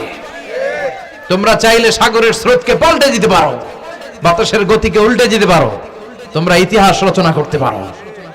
বিশ্বনবী যখন তোমাদের মতো যুবক ছিল, তিনি হালাফুল ফুদুল যুব সংঘ করেছেন। গানের কনসার্ট করে নাই, যাত্রাপালা করে নাই, নাচানাচি করে নাই। উনি হাতে হাত রেখে বলেছেন, মক্কার বুকে কোনো টেন্ডারবাজি থাকবে না, মক্কার জমিনে কোনো চাঁদাবাজি থাকবে না, ধর্ষণ থাকবে না, মক্কার জমিনে কোনো দুর্নীতি চলবে না। যুবকদেরকে নিয়ে উনি এই কাজগুলো করেছেন। এখন একটার পর একটা আমানত আমরা খেয়ানত করে চলি। আমার সম্পদ আমার আমানত, আমার ছেলে মেয়ে আমার আমানত। আমার ছেলে কার সাথে মিশে, ও ডিশের কোন চ্যানেল দেখে, ও ইউটিউবে কোন সাইট ব্রাউজ করে, এটার ব্যাপারে কিয়ামতের দিন আমার জিজ্ঞেস করবে কে? কারণ এটা আমানত। যিনি চেয়ারম্যান, পুরো ইউনিয়ন পরিষদ তার কাঁধে আমানত। যিনি এমপি, ওনার এলাকায় কি ঘটে না ঘটে এটা খোঁজ খবর নেয় তার আমানত। মেম্বার অফ দ্য পার্লামেন্ট যিনি আছেন এই এলাকার, তার এলাকায় যদি ইয়াবার আড্ডা বসে, গাঞ্জার আসর বসে, এটার দায়ভার তিনি এড়াতে পারেন না। তার এলাকায় ধর্ষণ হলে এটার দায়ভার তিনি এড়াতে পারেন না। এটা তো আমানত। যিনি মন্ত্রী, পুরো মন্ত্রণালয় এটা তার কাঁধে আমানত। যিনি মাননীয় প্রধানমন্ত্রী, আমার 56,000 বর্গ মাইলের প্রতিটা ইঞ্চি মাটি তার হাতে আমানত। এটা অনেক বড় বিষয়। আর মুমিনের বৈশিষ্ট্য হচ্ছে ওয়াল্লাযীনা হুম লিআমানাতিহিম ওয়া আহদিহিম রাউন। যারা বিশ্বাসী তারা কথা দিয়ে কথা রাখে আর আমানতের খেয়ানত করে। এজন্য আমানত পূর্ণ করতে রাজি আছেন? যেখানেই আমানত নষ্ট হবে সেখানেই কিয়ামতের ভয় আছে না নাই? দেখেন বিশ্বনবী কত চমৎকার করে দার্শনিকের মতো বলে গেলেন, যাই বলে গেলেন তার পুরোটাই সমাজের সাথে মিলে যায়। আমরা যেন আমানতের খেয়ানতকারী না হই, আমরা যেন আমানতকে সংরক্ষণ করতে পারি। আল্লাহ তুমি তৌফিক দাও। এরপর বিশ্বনবী বললেন, আত-তাচাউল ফিল বুনিয়ান। কিয়ামতের আগে বড় বড় টাওয়ার বানানোর প্রতিযোগিতা শুরু হয়ে যাবে, আছে না নাই? আজকে নারায়ণগঞ্জে ঢুকে, এটা যে নারায়ণগঞ্জ এটা আমি চিনতেই পারতেছি না। এত সুন্দর হাইওয়ে, এত বিল্ডিং, বিশাল বিশাল টাওয়ার। আগে ছিল এগুলো? কথা বলেন। আরব বিশ্বে দেখবেন বুর্জ আল খলিফা, জমজম টাওয়ার, এই টাওয়ার ওই টাওয়ার, একটার পর একটা টাওয়ার। কাবার পাশে যে পাহাড়গুলো আছে, কাবার পাশের টাওয়ারের উচ্চতা যদি পাহাড়ের চেয়ে উঁচু হয়ে যায়, ফাআলাম ফাইন্নাল আমরা কদ আযাল্লাক, জেনে রাখো কিয়ামত বেশি দূরে নাই, কিয়ামতের ছায়া তোমার উপরে ছায়া দিচ্ছে। এখন মক্কা শহরের পাহাড়ের চেয়ে হাইট বেশি এরকম বিল্ডিং আছে না নাই? কাবা ঘরের পাশেই তো একটা আছে, জমজম টাওয়ার, 120 তলা উঁচু। দি মক্কা রয়্যাল ক্লক টাওয়ার 120 তলা, বিশাল বড় ঘড়ি লাগানো। এগুলো সব কিয়ামতের আলামত। ওর 5 তলা, আমার লাগবে 10 তলা। ওর 2টা গাড়ি আছে, আমার লাগবে 4টা গাড়ি। ও তাহাজ্জুদ পরে আমারও যে পড়তে হবে, ওই টেনশন নাই। ওর মেয়ে হেজাব পরে, আমার মেয়েটারও হেজাব পড়াবো, ওই চিন্তা নাই। ওর ছেলে নামাজে যায়, আমার গাঞ্জা খট্টারও নামাজে বানাবে, এই টেনশন করে না। খালি সম্পদ কেমনে বাড়াবে, দুনিয়াবি চিন্তা। এই পৃথিবীটা একটা ধোঁকা। ভুইগরের ভাইরা, এই পৃথিবীটা একটা ধোঁকা। একটু থামেন, sit down and think about death. মৃত্যু সম্পর্কে ভাবেন। The most certain thing in our life is death. আমাদের জীবনের সবচেয়ে সুনির্দিষ্ট নিশ্চিত বিষয়টা হচ্ছে মরণ। মরা লাগবেই, চলে যেতে হবে, ঠিক কিনা? কিন্তু এই দুনিয়ার মায়াজালে আটকে পড়ে আমরা আখিরাতকে, মৃত্যুকে বেমালুম ভুলতে বসেছি। বিশ্বনবী বললেন কিয়ামতের আগে মানুষের এই টেন্ডেন্সি হবে, মানুষ বড় বড় ইয়াতাতাওয়ালুনা ফিল বুনিয়ান, people will start to compete constructing high rises building in the cities. সমাজে বড় বড় টাওয়ার বানানো শুরু করে দেবে। এটা আছে না নাই? এরপর বিশ্বনবী বললেন যুহুরুন নিসা আল কাসিয়াত আল আরিয়াত আল মাইলাত আল মুমিলাত, কিয়ামতের আগে পোশাক পরিহিতা নেকেড উলঙ্গ নারীদের সংখ্যা বেড়ে যাবে। বিশ্বনবী বললেন কাসিয়াত আল আরিয়াত আল মাইলাত আল মুমিলাত, পোশাক পরিহিতা উলঙ্গিনী, মানে বোরকাও পড়বে। বোরকাওয়ালি, তিনি বোরকা পড়েন কিন্তু টাইট ফিটিং বোরকা। আছে না নাই? তো এতে আপনি, আমার মায়েরা, আমার বোনেরা, আমি আপনাদেরকে সবসময় সম্মান দিয়ে কথা বলার চেষ্টা করি, একটু বোঝেন। এই যে আপনি টাইট ফিটিং এর বোরকাটা পরলেন, এতে লাভটা হলো কি? আপনার দেহের উঁচু নিচু ভাঁজ টের পাওয়া যায়, আপনার সৌন্দর্য প্রকাশ পেয়ে যায়। হেজাব আল্লাহ এমনি এমনি দেয় নাই। যার সম্মান বেশি ওটার প্যাকেট বেশি। কথা কন। ডায়মন্ডের আংটি ওই রাস্তার মধ্যে বিক্রি করে না? স্বর্ণের আংটি না, ওইটা স্পেশাল মার্কেটে বিক্রি করে। কোন মার্কেটের সামনে পুলিশ রাইফেল নিয়ে দাঁড়ায় থাকে না, কিন্তু স্বর্ণ মার্কেটের সামনে রাইফেল আছে না নাই? ভিতরে স্পেশাল সিকিউরিটি আছে না নাই? গ্লাস ফিটিং করা, ওইখানে সিকিউরিটি আলাদা, স্পেশাল লকার আছে না নাই? কারণ এটার দাম বেশি, তাই এটার পর্দা বেশি, প্যাকেট বেশি। সুবহানাল্লাহ পড়েন। নারীদেরকে তো ইসলাম মর্যাদা দিয়েছে। বিষ্ণু বলেছেন দুনিয়া কুল্লুহা মাতা ওয়া খায়রু মাতা'আদ দুনিয়াল মারআতুস সালিহা। দুনিয়ার সব হলো সম্পদ, আর এই সব সম্পদের মধ্যে সবচেয়ে দামি সম্পদ হচ্ছে নেককার নারী। এদের পেটগুলা খনি। এই নেককার নারীগুলো যদি হেজাব মেইনটেইন করে, এই পেটগুলো থেকে আল্লাহওয়ালা বেরোবে, নাজমুস সাকিব বেরোবে, কারি আহমদ বিন ইউসুফ আল আজহারি বেরোবে, বড় বড় মুফাসসিরে কোরআন বেরোবে। আর যদি হেজাব না করে, জি বাংলা স্টার জলসা নিয়ে মশগুল হয়ে থাকে, হ্যাঁ, টেন্ডারবাজ, চাঁদাবাজ, ডাকাত, এগুলো বেরোবে। ওজনে কম দিবে, খাদ্যে ভেজাল দিবে, মাছে ফরমালিন দিবে, গাঞ্জার টাকার জন্য লাথি মেরে মারে ঘর থেকে বের করে দিবে। এজন্য নারীরা, আমার বোনেরা, আপনারা অনেক সম্মানিতা। নিজেদের সম্মান সম্পর্কে সচেতন হন। এই হেজাব আপনার অধিকার। এই হেজাব নারীর অহংকার। হেজাব নারীর আভিজাত্যের প্রতীক। হেজাব নারীর রুচির প্রতীক। আপনার রুচিটা কেমন আপনার পোশাক দেখে বোঝা যায়। কথা কন। যে মেয়েটা হিপ হপ স্টাইলে চলাফেরা করে, গ্যাংনম স্টাইলে, এই মেয়েটারে ইফটিজিং করার সুযোগ আছে না নেই? কিন্তু যে হেজাব মেনটেন করে যেই নারীরা চলে, এদেরকে দেখলেই একটা সম্মান চলে আসে। কি ভুল বললাম? একটা সম্মান আসে না? আপনাদের সম্মানটা আপনারা রাখবেন। বিষ্ণু বললেন যুহুরুন নিসাল কাসিয়াতাল আরিয়াতাল মাইলাতাল মুমিলাত, কিয়ামতের আগে পোশাক পরিহিতা উলঙ্গিনী নারী বেরোবে। লা ইয়াজিদনা রিহাহা লা ইয়াদখুলনাল জান্নাতা ওয়া লা ইয়াজিদনা রিহাহা। এই নারীগুলো জান্নাতে তো প্রবেশ করবেই না, জান্নাতের ঘ্রাণও নাকে লাগবে না। ওয়া ইন্না রিহাহা তুজাদু মিন মাসিরাতি 500 সানা। আর জান্নাতের ঘ্রাণ 500 বছর দূরের রাস্তা থেকেও টের পাওয়া যায়। খেয়াল করে বুঝেন, এখান থেকে জান্নাতে পৌঁছতে আরো 500 বছরের রাস্তা। কয় বছরের? এত দূরে থাকতে জান্নাতের সুবাতাস এসে আপনার নাকে ধাক্কা লাগবে। সুবহানাল্লাহ পড়বেন না? এই নারীগুলো জান্নাতে যাবে না, জান্নাতের ঘ্রাণও পাবে না। এজন্য বাবা যারা এসেছেন সচেতন হন। আপনার মেয়ে চাইলেই যে কোনো ড্রেস আপনি তাকে কিনে দিতে পারেন না। মায়েরা যারা আমার কথা শুনছেন, আপনার মেয়ে আবদার করবে, সে তো ছোট, সে কি বুঝে। কিন্তু দেখবেন অনেক বিয়ের অনুষ্ঠানে আমি দেখেছি, মায়ের বয়স হচ্ছে 60, মায়ের হাত মোজা পা মোজা, বোরকা লাগাইছে 2টা, পাশে ষোড়শী অষ্টাদশী তন্নি সুন্দরী সুস্নিগ্ধা এক মেয়ে, বয়স মাত্র 18, ওর বুকে ওন্না নাই, ওটা গলায় শোভা পাচ্ছে। এই 60 বছরের বুড়া মহিলার দিকে কেউ তাকাবে? ওনার তো ডেট এক্সপায়ার্ড, ডেট এক্সপায়ার্ড। ওনার সৌন্দর্য যা ছিল সব শেষ, তার দিকে তাকাবে না। তার উঠতি বয়সের তরুণ মেয়েটার দিকে অনেকে তাকাবে, কারণ এটা জেনেটিক্যাল একটা ইস্যু। একটা পুরুষ একটা নারীর দিকে জেনেটিক্যালি আকৃষ্ট হবে, এটাই স্বাভাবিক, ঠিক কিনা? এজন্য আপনার হাত মোজা পা মোজা আপনার দরকার ছিল না, আপনি পাতলা কাপড় পরলেও সমস্যা নাই। কথা কন? হাত মোজা পা মোজা দরকার ছিল আপনার যুবতী মেয়েটার হাতে, যুবতী মেয়েটার পায়ে। এজন্য আপনারা আপনাদের সম্মানকে বুঝবেন। যারা নারী স্বাধীনতার কথা বলে, নারী আন্দোলনের কথা বলে, এরা নারীদেরকে ঠকায়। এরা নারীদেরকে বিজ্ঞাপনের বিলবোর্ডে নগ্ন করে উপস্থাপন করে। রাস্তা দিয়ে হাঁটি, চোখ খুলতে পারি না। আমার মায়েরা, এরা আমার দেশের মেয়ে, এরা এই 56,000 বর্গ মাইলের মেয়ে। এই মেয়েগুলোকে উলঙ্গভাবে হাফ নেকেড করে এই সিনেমা হলগুলোর পোস্টারগুলো যে দেয়া হয়েছে, এতে সম্মান বেড়েছে না কমেছে? ওদিকে চোখ তুলে তাকানো যায়? এজন্য নারী স্বাধীনতার কথা যারা বলে, এদের কথায় ফাঁদে পা দিবেন না। এরা আপনাদের সম্মান বাড়াতে চায় না, এরা আপনাদেরকে বিলবোর্ডে উঠাতে চায়, আপনাদেরকে উলঙ্গ করে রূপালী পর্দায় উঠাতে চায়, টিভির পর্দায় আপনাদেরকে নেকেড করে উপস্থাপন করতে চায়। এদের ঘরেই নারীরা বেশি নির্যাতিত হয়, এদের কাজের মেয়েরাই বেশি নির্যাতিতা। আর সুযোগ পেলে এরা ধর্ষণে সেঞ্চুরি করতে দেরি করে না। এজন্য নারীদেরকে সম্মান দিয়েছে ইসলাম। আমার বোনেরা, আমাদের সম্মান যেন আমরা রাখতে পারি। আল্লাহ তুমি বোঝার তৌফিক দান করো। এরপরে বিশ্বনবী বললেন, ইতাআতু যাওজা ওয়া উকুকুল কিয়ামতের আগে বিয়ে করার পরে ছেলেগুলো মাকে ভুলে গিয়ে স্ত্রীর পেছনে পেছনে দৌড়াবে, স্ত্রীর আনুগত্য করবে। এরকম নমুনা আছে না নাই?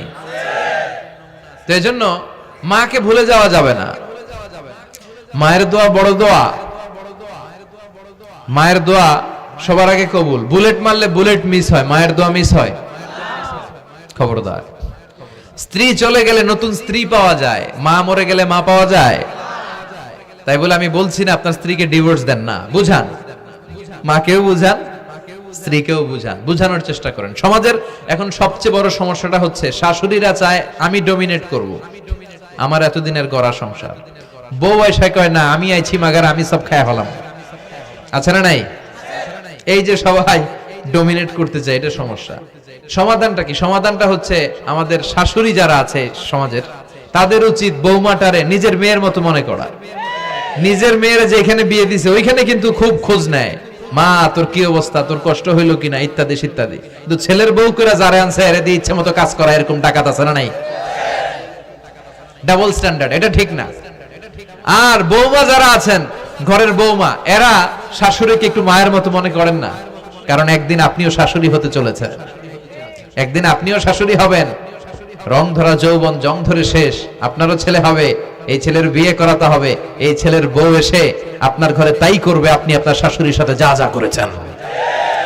এই ছোট্ট হিসাবটা বুঝতে চায় না। শাশুড়ির উচিত বৌমাকে নিজের মেয়ের মতো করে আদর করা, যত্ন করা, আর বৌমাদের উচিত শাশুড়িকে মায়ের মতো সেবা করা। এই মিউচুয়াল আন্ডারস্ট্যান্ডিংটা থাকলে কোনো ঘরে আর ঝগড়া হবে? শাশুড়ি বৌমা, আল্লাহ সবাইরে তুমি কবুল করো। তো কিয়ামতের আগে মারে ভুলে যাবে, মাকে ভুলে গিয়ে স্ত্রীর পেছনে পেছনে দৌড়াবে। খবরদার, খবরদার। আপনি নামাজি হতে পারেন, মুসল্লি হতে পারেন, হাজী সাহেব হতে পারেন, কিন্তু মা যদি বদদোয়া দেয় আপনার সব শেষ। দুনিয়াও শেষ, আখিরাতও শেষ। মায়ের মর্যাদা বাবার চেয়ে 3 গুণ বেশি। হামালাতহু উম্মুহু, কারণ বাবা পেটে ধরে নাই, পেটে ধরছে কে? ওয়াহানান আলা ওয়াহান, 8 মাস 10 মাস এই বোঝাটা বাবা বহন করে নাই, করলো কে? ফিসালুহু ফি আমাইন, 2 বছর বাবা দুধ খাওয়ায়নি, দুধ খাওয়ালো কে? মায়ের এক ধার দুধের দাম কাটিয়া গায়ের চাম, পাপস বানাইলেও ঋণের শোধ হবে না, এমন দরদি ভাবে কেউ হবে না আমার মাগো। ঠিক কিনা? লাউ কাতা'তা জিলদাক, আপনার গায়ের চামড়া কেটেও যদি মায়ের পায়ের জুতা বানিয়ে দেন, কি বানিয়ে দেন? কি দিয়ে? গায়ের চামড়া দিয়ে। এই যে 2 বছর যে দুধ খাইলাম, এই দুধের 1 ঢোক দুধের সুদটাও আদায় হবে না। এজন্য খবরদার, মাকে যেন আমরা ভুলে না যাই। মা দোয়া করতে দেরি, ওই দোয়া কবুল হতে। আমরা ছোটবেলায় যে কত কষ্ট দিয়েছি, সবচেয়ে বেশি কষ্ট যখন দিয়েছি মাকে, ওই স্মৃতিগুলো আমাদের মনে পড়ে না। আপনার বয়স যখন 1 বছর, আপনি স্মৃতি হাতরে এত দূর যেতে পারবেন? 1 বছর বয়সে কি কি কষ্ট দিয়েছিলেন মনে আছে? মানুষের বয়স যখন 2, 3, 4 হয়, 4-5 বছর বয়সে, তখন তার কথাগুলো খেয়াল থাকে। কিন্তু সবচেয়ে কষ্ট কিন্তু মাকে বাবাকে আমরা দিয়েছিলাম যখন আমাদের বয়স 1-2 বছর ছিল। আর মায়ের পেটের ভেতরে যখন ছিলাম তখনও কষ্ট দিয়েছি কি দেই নাই? এক একটা লাথি যখন মেরেছে আমার মা বেহুশ হয়ে যেত। আমাকে আপনাকে জন্ম দিতে যে আপনাদের মা কতটা কষ্ট করেছেন খেয়াল করে শুনেন। চিকিৎসা বিজ্ঞানীরা বলে একজন সুস্থ মানুষ 45 ইউনিট পেইন, মানে ব্যথা, একসাথে সহ্য করতে পারে। ব্যথার তীব্রতা, সিভিয়ারনেস যদি এর চেয়ে বেড়ে যায়, হয়তো লোকটা বেহুশ হয়ে যাবে, না হয় মরে যাবে। কিন্তু আমার আর আপনার মা আমাকে আর আপনাকে জন্ম দিতে যে ওই ডেলিভারি যখন দিয়েছিল, 57 প্লাস 57 ইউনিটেরও বেশি ব্যথা তিনি সহ্য করেছিলেন। যেটা কোনো অ্যাক্সিডেন্টে আমাদের দেহে প্রত্যেকের 206টা হাড্ডি, কোন সড়ক দুর্ঘটনায় আপনার দেহের 20টা হাড্ডি একসাথে টাস টাস করে ভেঙে গেলে যত ব্যথা, তার চেয়েও বেশি ব্যথা। জন্য খবরদার, খবরদার, মাকে যেন আমরা ভুলে না যাই। মায়ের দোয়া যেন নেই। কখনো যদি মায়ের সাথে বেয়াদবি করে থাকি, আমরা যেন মাফ চেয়ে নেই। রাজি আছি তো যুবকেরা? রাজি আছি সবাই? আমরা সবাই মায়ের দোয়া নিব। মায়ের দোয়া ছাড়া কেউ জীবনে সফল হতে পারে? আহা, মা যার চলে গেছে তারা জানে মা না থাকার কি জ্বালা। হ্যাঁ, মায়ের কথা মনে পড়ে না? তো বিশ্বনবী যেটা বললেন এটাও আমাদের সমাজে পাওয়া যাচ্ছে, ঠিক কি না? এরপর বিশ্বনবী বললেন যুখরুফাতুল মাসাজিদ ওয়াত তাবাহি বিহা, কিয়ামতের আগে মসজিদ নিয়ে অহংকার শুরু হয়ে যাবে। মসজিদ নিয়ে দলাদলি, ভুইঘরে মাশাআল্লাহ এগুলা নাই। ওই মসজিদ টাইলসের মসজিদ, আমরা এসি লাগামু, ওইটাতে 3 তলা করছে, আমরা 5 তলা করব, ডিজাইন করব, এগুলা। কিন্তু আমরাও যে নামাজ পড়বো এই চিন্তা নাই। কথা কোন? মসজিদের সৌন্দর্য হচ্ছে মুসল্লি দিয়ে, কি দিয়ে? কিন্তু আমাদের মসজিদগুলো মুসল্লি শূন্য। ফজরের সালাতে বেহাল দশা, কথা বলেন। জোহরের সালাতে বেহাল দশা, আসরের বেহাল দশা, মাগরিবে একটু বাড়ায় আসে আবার বেহাল দশা, কথা বলেন। এজন্য মসজিদে গিয়ে সালাত পড়তে হবে। মসজিদ নিয়ে বাড়াবাড়ি করা যাবে না, দলাদলি করা যাবে না। মসজিদকে আমরা এত ডিজাইন করি, এটাও নিষেধ। মসজিদের সামনের দেয়ালে ঘড়ি টড়ি, লাইটিং ফাইটিং এগুলো যত কম দেয়া যায়, তাহলে দৃষ্টিটা ওইদিকে যাবে না। লাইট টাইট সবকিছু পেছনে হবে। যার ঘড়ি দেখা দরকার পেছন থেকে দেখে নিবে, সামনের জায়গাটা হবে ফ্রেশ। কিন্তু এরকম মসজিদ বাংলাদেশে খুঁজেই পাওয়া যায় না, কথা বলেন। বিশ্বনবীর মসজিদ ছিল, বুখারীর বর্ণনা, ওয়া কানা সাকফুল মসজিদে জারিদুন নাখাল, বিশ্বনবীর মসজিদে নববীর ছাদ ছিল খেজুর পাতা দিয়ে তৈরি, ডালা দিয়ে তৈরি ছাদ। আর মসজিদে নববীর ফ্লোর ছিল বালুর ফ্লোর, বৃষ্টি হলে কাদামাটি হয়ে যেত। বিশ্বনবীর সাহাবীরা বর্ণনা করেন, রাআইতু রাসূলুল্লাহি সাল্লাল্লাহু আলাইহি ওয়াসাল্লাম ইয়াসজুদু ফিল মাই ওয়াত তিন, কাদামাটির উপরে বিশ্বনবী সিজদা দিচ্ছেন, নামাজ পড়ছেন। সালাম ফিরিয়ে বিশ্বনবী যখন সাহাবীদের দিকে মুখ ফিরিয়ে বসে তাসবিহ পড়তেন, সাহাবারা বর্ণনা করেন, রাআইতু আসারা তিনি ফি জাবহাতিহি, বিশ্বনবীর কপাল মোবারকে আমরা কাদা আর মাটি দেখতে পেয়েছি। আর আমাদের মসজিদে খালি টাইলস। তোরা ঢাকায় টাইলস, আমরা উজবেকিস্তান থেকে টাইলস নিয়ে আসো, আছে না নাই? এজন্য মসজিদ দিয়ে যেন আমরা দলাদলি না করি, মসজিদটার যেন হেদায়েতের মার্কাজ বানায়। রাজি আছেন তো? বাচ্চাদেরকে মসজিদে যেতে দিবেন, আমি সব জায়গায় বলি। অনেক মুরব্বীরা আছে বাচ্চাদেরকে মসজিদে ঢুকতে দিতে চায় না। আছে না নাই? বাচ্চা ঢুকাইলে রেগে যায়, রেগে যান কেন? ওর বয়স তো আপনি মসজিদের দিকে আসার খান নাই, মসজিদের দিকে উল্টায় পরে আসারও তো খান নাই। ও আসতে যাচ্ছে, আসতে দেন। বাচ্চারা মসজিদে আওয়াজ করবে, এতে কোনো সমস্যা নাই, বাচ্চারাই তো আওয়াজ করবে, আপনি করবেন? বাচ্চারা লাফালাফি করলে ভাল লাগে, 80 বছরের বুড়া মানুষ লাফ দিলে ভাল লাগবে? কথা কন, বিশ্রী দেখা যাবে। বাচ্চারা এরকম লাফালাফি করবে। তুরস্কের বিভিন্ন মসজিদের দেয়ালে ফেস্টুনে ব্যানারে লেখা থাকে, নামাজ চলা অবস্থায়, জামাত চলা অবস্থায় যদি পিছনে বাচ্চাদের আওয়াজ চিল্লাফাল্লা শুনতে পাওয়া না যায়, তাহলে ভবিষ্যৎ প্রজন্ম নিয়ে তোমাদের চিন্তায় থাকা উচিত। পিছনে বাচ্চাদের আওয়াজ নাই, তার মানে আমার নাতিপুতি, আমার ছেলেমেয়েরা তো নামাজি হচ্ছে না। আর তারাবি নামাজ পড়তেছে, পিছনে চিল্লায় ফাটায় ফেলাইতেছে, তার মানে ইনশাল্লাহ ভবিষ্যতে নাতিপুতিরা সবগুলা মুসল্লি হবে। কথা বলেন, বুঝায় দিবেন যে বাবারা দুষ্টামি করিস না, কিছুক্ষণ থামবে আবার শুরু করবে। এটাই বাচ্চাদের সৌন্দর্য, এটা বাচ্চারা করলেই মানায়। বাচ্চাদেরকে যেন আমরা মসজিদে নিয়ে যাই। কিয়ামতের আগে এত খারাবুজ জামান, সময়ের বরকত কমে যাবে। 1 বছর মনে হবে 1 মাস, 1 মাস মনে হবে 1 সপ্তাহ, 1 সপ্তাহকে মনে হবে 1 দিন। এই যে 4 বছর ধরে এখানে তাফসির হয়, তাই না? কথা কন। গত বছর আসছিলেন কারা কারা? হাত তোলেন। আসছে তো কম না, ভালোই আসছিল, হাত নামান। যে গত বছর ওয়াজ শুনে গেলেন, এই বছর আবার আসলেন, আপনাদের কি মনে হয় যে 1 বছর চলে গেছে? মনে হয় যে অল্প কয়েক মাসের ব্যবধানে এই বছরটা ঘুরে যেন আবার চলে আসলো, এরকম মনে হয় না? বরকত উঠে নিচ্ছে কে? কথা বলেন। এরপর খাবারের স্বাদ উঠায় নিচ্ছে কে? আগে খাবারের যে স্বাদ ছিল এখন এটা আছে? আগে ইলিশ মাছ রান্না করলে যে ঘ্রাণ হতো, এখন এই ঘ্রাণ পাওয়া যায়? আগে শোল মাছের ঝোল রান্না করলে যে স্বাদ হতো, আগে চিংড়ি মাছ রান্না করলে যে স্বাদ লাগতো, এখন এই স্বাদ পাওয়া যায়? সব তুলে নিল কে? দেখেন বিশ্বনবী যা যা বললেন তার প্রমাণ সমাজে আছে না নাই? বিশ্বনবী বললেন তাসলিমুল খাসা, কিয়ামতের আগে লোকজন শুধু পরিচিতদেরকে সালাম দিবে, অপরিচিতদেরকে সালাম দিতে চাইবে না। এরকম আছে না নাই? এই মুরব্বী চাচার চিনি, চাচা আসসালামু আলাইকুম, চিনি আসসালামু আলাইকুম, ওদিকে চিনি আসসালামু আলাইকুম। কিন্তু অন্য একটা এলাকায় গেছি, ওখানে কাউরে চিনি না, সালামও দেয় না। বাসে উঠছেন, কাউরে চিনেন না, সালাম দেন না, এরকম আছে না নাই? তো সালাম কি যাদেরকে চিনেন এদের জন্য? কথা কন। আলা মান আরাফতা ওমান লাম তারিফ, যাকে চিনো সালাম দাও, যাকে চিনো না তাকেও দাও। আল বাদিউ বিস সালাম, বিশ্বনবী বললেন আগে আগে দাও। আল বাদিউ বিস সালাম বারিউম মিনাল কিবর, আগে আগে যে সালাম দেয় তার হৃদয় থেকে অহংকার মুক্ত করে দেয় কে? আল্লাহ। অহংকার মুক্ত হওয়ার দরকার আছে না নাই? যার হৃদয়ে যাররা পরিমাণ অহংকার থাকবে সে জান্নাতে প্রবেশ করতে পারবে? কথা বলেন।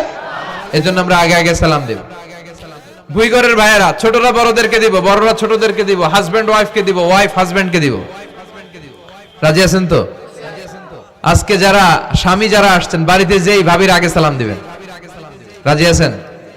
কথা কয় না, আওয়াজ ছোট হয়ে গেছে, পারা যাবে?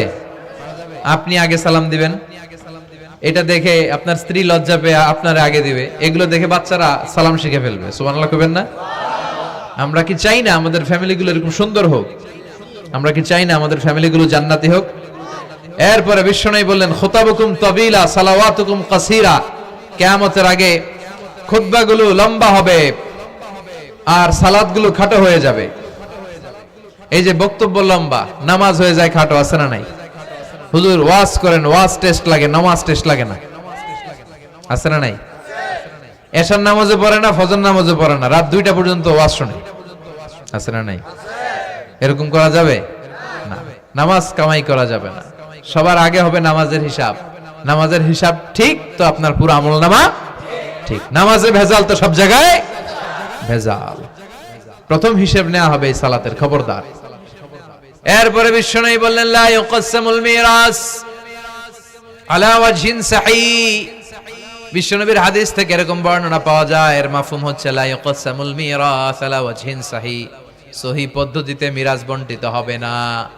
লিযযাকারি মিসলু হাযযিল উনসায়াইন, সব বাবাদেরকে আল্লাহ বললেন উত্তরাধিকারের বন্টন নীতি তুমি মেনে ছেলে মেয়েদের মধ্যে বন্টন করে দিবা। ছেলেরে দিবা যদ্দুর, মেয়েরে দিবা অর্ধেক। কার আইন? কথা বলেন, আইনটা কার? ছেলেরে যদি 2 লাখ দেন, মেয়েরে চিল্লায় বলেন, ছেলে 2 লাখ পেলে মেয়ে কয় লাখ? ছেলে 4টা বাড়ি পেলে মেয়ে কয়টা বাড়ি? অনেক বাবা আছে, মেয়েরা কয় মা তোর বাইরে সব দিয়ে দিলাম, তোর লেগে দোয়া করে দিলাম। হাত তুলছে এমনি। মেয়ের লেগে কি করে দেয়? আর বাইরে সব দিয়ে দেয়। এগুলো ডাকাত। এগুলো কি ভুই ঘরে মাশাআল্লাহ এরকম ডাকাত টাকাত নাই। দোয়া তো আপনি সবাইরই করবেন। ছেলে যেটা প্রাপ্য দিয়ে দেন, মেয়ে যেটা প্রাপ্য দিয়ে দেন, তারপরে হাত তুলে দোয়াও করে দেন। কথা বলেন। অনেক মা আছে ছেলেরে বেশি খাওয়ায়, মেয়েরে কম খাওয়ায়, আছে না নাই? ছেলের পাতে মুরগির রান, মাইয়ার পাতে মুরগির ঠ্যাং, আছে না নাই? দেখবেন ওই মা বাবার হয়তো অনেক সময় শেষ কালটা ছেলের বাড়িতে কাটে না, কাটে মেয়ের বাড়িতে, আছে না নাই? কারণ প্রকৃতিরও একটা মায়ের আছে না নাই? শেষ মাইরটা আল্লাহ দিবে। শেষ মাইরটা কার? আল্লাহ ছাড় দেয়, ছেড়ে দেয় না। আল্লাহ কি দেয়? কি দেয় না? আল্লাহর সব মনে থাকে। আল্লাহ শেষ খেলাটা খেলে দিবে। চিল্লায় বলেন ঠিক কিনা? বাবা মা যারা আছেন সাবধান, উল্টাপাল্টা করেন না। এগুলো নিয়ে কত বিচার যে আমাদের কাছে আসে, কত মাসালা যে আসে। কেন করেন এগুলো? সমানভাবে আপনি ইনসাফ করেন, কিয়ামতের দিন আপনার বিচার করার সময় আল্লাহ আপনার উপর ইনসাফ করবে। আপনি ঠকাবেন, আল্লাহ আপনার 14 গোষ্ঠী উদ্ধার করে ছাড়বে। তিনি ভুলে যান না, তিনি ছাড় দেন, ছেড়ে দেন না। এজন্য মিরাসের যে বন্টন পদ্ধতি, আমরা যেন ইসলামের দেয়া পদ্ধতি অনুসরণ করি। আল্লাহ তৌফিক দাও। কিয়ামতের আগে ভূমিকম্প বেড়ে যাবে, আছে না নাই? কিয়ামতের আগে আত্মহত্যা বেড়ে যাবে, আছে না নাই? কিয়ামতের আগে ঢোল বাদ্য নাচানাচি বেড়ে যাবে, আছে না নাই? বাংলা মায়ের একতারা সুর কতই ভালোবাসি, দোতারা সুর কতই ভালোবাসি, বাজারে ঢোল বাজারে বাসি। বিষ্ণুই বললেন বুইস্তু আন উকাসসিরাল মাযামির, আমি ঢোল বাদ্য তবলা হারমোনিয়াম এগুলোরে ভেঙে মাটির সাথে গুড়িয়ে দেওয়ার জন্য এসেছি। আর ওই নবীর উম্মত কয় বাজারে ঢোল বাজারে বাসি, আছে না নাই? ঢোল বাদ্য বাজানো যাবে? এই হাই বিটের মিউজিক আপনি শুনলে আপনার অন্তরে নেফাকি তৈরি হবে। নামাজে মজা পায় না, হুজুর নামাজে মজা পায় না। তুমি আজীবন শোনো কুছ কুছ হোতা হ্যায়, তো তুমি নামাজে মজা পাইবা কেমনে? আজীবন শুনে কি কুছ কুছ হোতা হ্যায়। এখন নামাজে মজা পায় না, জিকির করে মজা পায় না, তেলাওয়াতে মজা পায় না, মজা নাই, মনোযোগ নাই। হৃদয়টাকে যে তুমি শয়তানের আখড়া বানিয়েছো, তুমি সালাতে প্রশান্তি পাবে কি করে? এজন্য এই মিউজিক্যাল ইনস্ট্রুমেন্ট থেকে দূরে থাকতে হবে। এগুলো অন্তরে নেফাকি তৈরি করে। আপনি দফ বাজাতে পারবেন? দফ চিনেন? ঢোলের দুই দিক আটকানো, দফের এক দিক আটকানো এক দিক খোলা, এটা বাজিয়ে আপনি নাশিদ পরিবেশন করতে পারবেন, সমস্যা নাই। বিশ্বনবী বিয়ের ক্ষেত্রে বলেছেন আলিনু আন নিকাহ বিদ-দুফুফ, এই দফ বাজিয়ে দফের ব্যান্ড পার্টি করে বিয়ের ঘোষণা দিয়ে দাও। ঈদের দিন বিশ্বনবী শোয়া কিছু ছোট্ট মেয়েরা এসে দফ বাজিয়ে নাচ গান করতেছে, ছোট মেয়েরা। সাইয়েদনা আবু বকর দেখে রেগে গেলেন। আমিজবারু শাইতানি ফি বাইতি রাসূলিল্লাহ, আল্লাহর নবীর ঘরে শয়তানের বাদ্য। বিশ্বনবী বললেন দাহু ইয়া আবু বকর, আবু বকর রাখো, ইন্না লিকুল্লি কওমিন ঈদ, সব জাতিরই তো একটা ঈদের অনুষ্ঠান আছে। হাদা ঈদুনা, আজকের দিনটা আমাদের ঈদের দিন, বাচ্চাদেরকে একটু আনন্দ উৎসব করতে দাও। এই দফ বাজালে কোনো ক্ষতি নাই। বিশ্বনবী মক্কা থেকে যখন মদিনায় হিজরতে গেলেন, কোন পথ দিয়ে আমার নবী আসবে জানার জন্য মদিনার ছেলেমেয়েরা পাগল হয়ে গেল। ওই পথে দফ নিয়ে দাঁড়িয়ে রইল।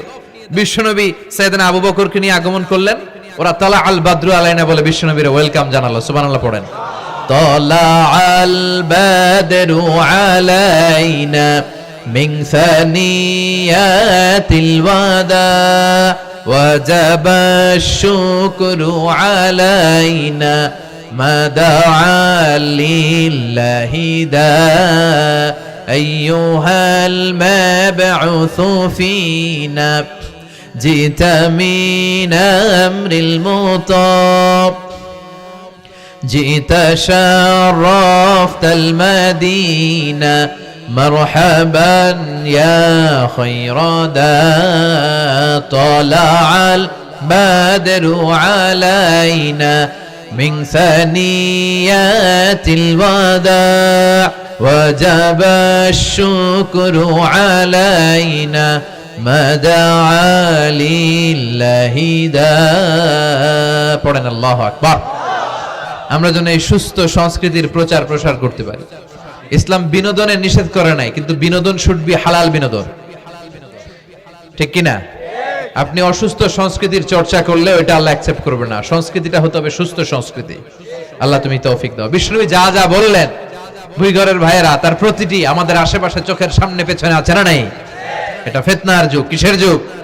এই যুগে আমানতের খেয়ানত হবে, এই যুগে নারীরা বেপরদা হয়ে চলাফেরা করবে, এই যুগে নিজের ঈমান বাঁচানো কঠিন হয়ে যাবে। এই কঠিন বিপদের সময় আমাদেরকে বাঁচাতে পারে দুইটা জিনিস শুধু আমাদেরকে বাঁচাতে পারে। এক হচ্ছে আল্লাহর কোরআন, দুই হচ্ছে বিশ্বনবীর সুন্নাহ।